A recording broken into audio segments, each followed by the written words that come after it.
and you're gone. That could happen also. A lot of things happen like that. But you always have to live your life. I do try to push it out. Like it's not. I don't feel like it's something I dwell on all day. But I dwell on it at night. There's one night every 10 days that I lay down and a horrible thought comes to my mind about my family or my daughter or myself, and I have to actually get up. The reason why I have to get up is because it's a reality. fuck. I could pass it through my mind, but I can't digest it. So I just do what I was doing, smoke a number, watch TV for a while, and get the thought out of my head and say a prayer. Because listen, if you think at 15, 16, I thought my mom was going to die, you're fucking crazy. Right. You're fucking crazy. Who thinks they're going to get up in the middle of the night and find somebody on the floor? Whether it's your mom, your uncle, your sister, your brother. Who? Who in this right fucking world? Nobody. That's the last thing anybody ever thinks about. That's the last thing anybody thinks about. When you guys go to dinner and we crack jokes for an hour and we giggle and shit and, we tell stories, and then you get in your car and I go in my car and somebody else goes in their car and we say goodbyes and I'll see you tomorrow. What time? 3:30. I'll see you tomorrow. When you get that call at 4 in the morning that he got hit by a drunk driver. But wait a second. This is a fucking dream.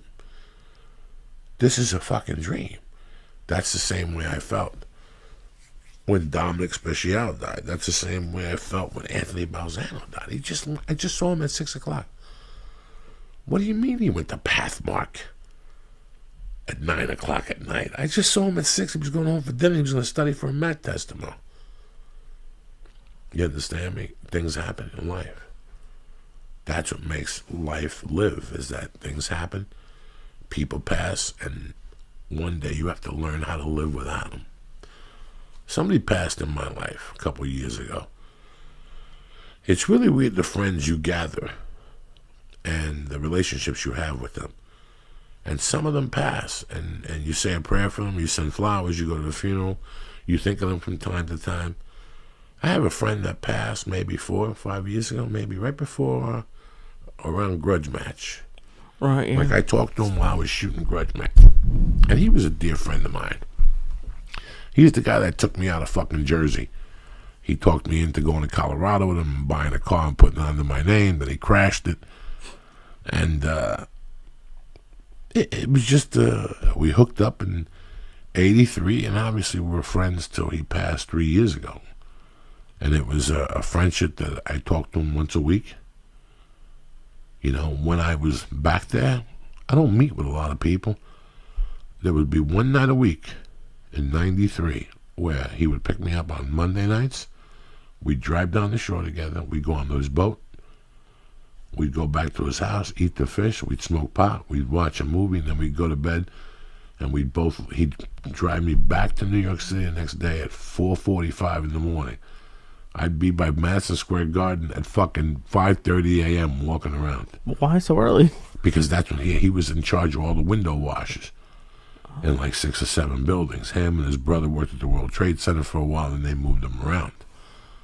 But I spoke to him, various times. When he came out here, he was in Huntington Park.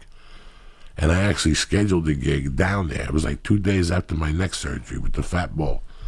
I actually scheduled a gig down there just so I could see him, and he came with his brother.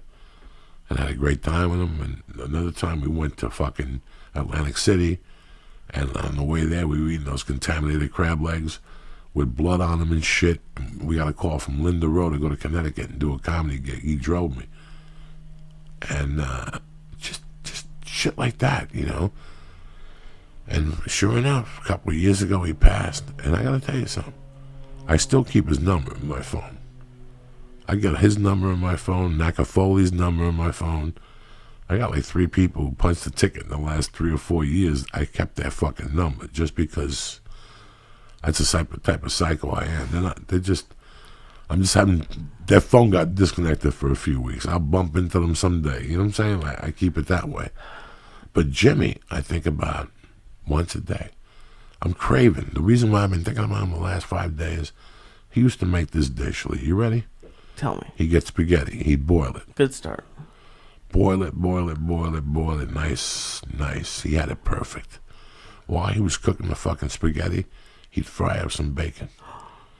All right? And then he'd take the bacon off and he'd let it get really, really crispy. Really, really crispy.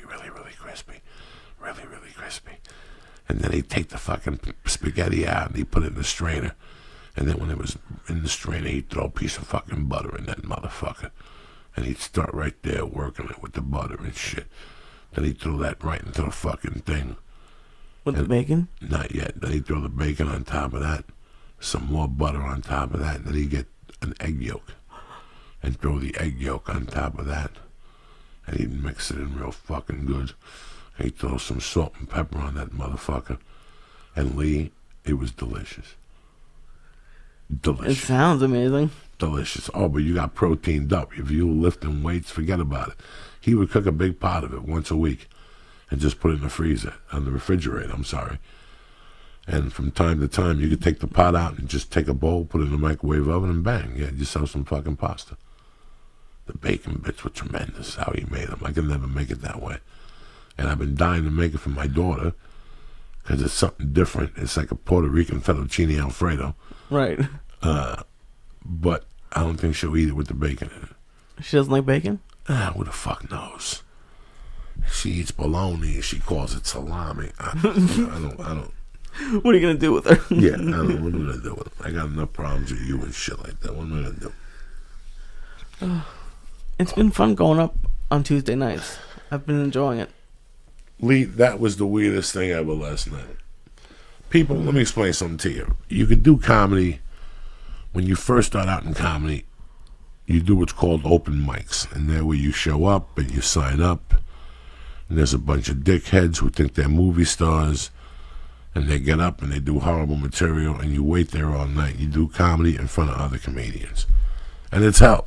It really is hell. It really is it's like going to fucking die every time you go to those places. Because emotionally, you fucking die. It's been really... I don't know how comedians develop in open mics. Because very rarely do you get any positive reinforcement. So I'm like, how do you know what is good? Because all you're learning how to do is becoming a wordsmith at that point. You're just going up there. You're just hitting numbers. Oh, open mics are numbers. I don't know what the magic number is for Lee Syatt. For Joe Diaz, it may be 850 open mics. But for Lee Syatt, right now, where I see, maybe 200 open mics and you'll be feature acted. No. Yes. I don't think I want to be... No. No. But it's good that you're doing it because now I could take you on the road and shit. I'll... Give you the small 100, you do 8 shows. That'd be fun. Sure, it'd be fun. You're not doing nothing else in your life, cocksucker. I never thought this was anything, because it's a story that everyone knows that I didn't want to talk on here. But now, like, fucking, now I can't shut you the fuck up. Yeah, that's true. That's also now true. I gotta smack you twice to talk and 18 times to shut up. You're like a crime relocation witness guy. Lee, no. Let me tell you something. I love going to the Comedy Store, and I love going to the Laugh Factory, and I love going to the Improv. But I've been doing it for 20 years, guys, in January. And you go to a comedy club, not to stay there. It depends how you use it, you know. The Comedy Store is a great club, but when I go in there, I go to work, bro. It's work. 10 years ago, it was a little bit more fun. When you're doing more rooms like last night? Then you have a thing called these open mics, which people who have been doing comedy over 10 years, they don't go to them. Your pride just says, I'm not going to them no more. I've always known that that's the heart of comedy. I always know that when I need to improve or I need to be thankful for what I've done and what I have to go to open mics. And years ago, it would be those Mexican rooms. Because it's very weird to go on stage at the Comedy Store when you first get here and have Gary Shandling bring you up. And then you're bringing up Dice. But at the same time, that same night, I was bringing up a Mexican dude with a limp and another one that stutters down in some cougar room in fucking Pomona. Do you follow me? And that must fuck with your head. It didn't fuck with my head. It doesn't? It made me a better comedian, balanced me out. It showed me that comedy was comedy. It doesn't matter who the fuck you're on stage with. You got to work the same fucking way, whether Jesus Dice is there or fucking Dave Chappelle is there or some open mic kid from fucking Redlands. It really doesn't fucking matter. That's what that taught me. So for years, I would go to clubs that Willie ran, Felipe Esparza ran, that you get stabbed at. All right? But at the same time, I ended up at the Comedy Store at no other spot. So no matter how bad it was in that room, you follow where I was working at? I was working both sides of the fucking fence just to balance my head out right so it wouldn't overwhelm me. That's a smart way to do it. I had to, Lee. I had to. So, like, do you think if people, like, just start going to the store and get passed right away, like you got passed right away, Okay. and if you were just doing amazing spots, do you think... I got passed at the Comedy Store the same way I got my blue belt. Okay. I was a hard worker. I put together a set. Mm-hmm. It took me a long time. It took me 6 years of my life to work hard to get into the Comedy Store. And I'm not going to lie to nobody. The first 2 years, I was dicking off. So for 4 years, I gave up everything. I lived in an office.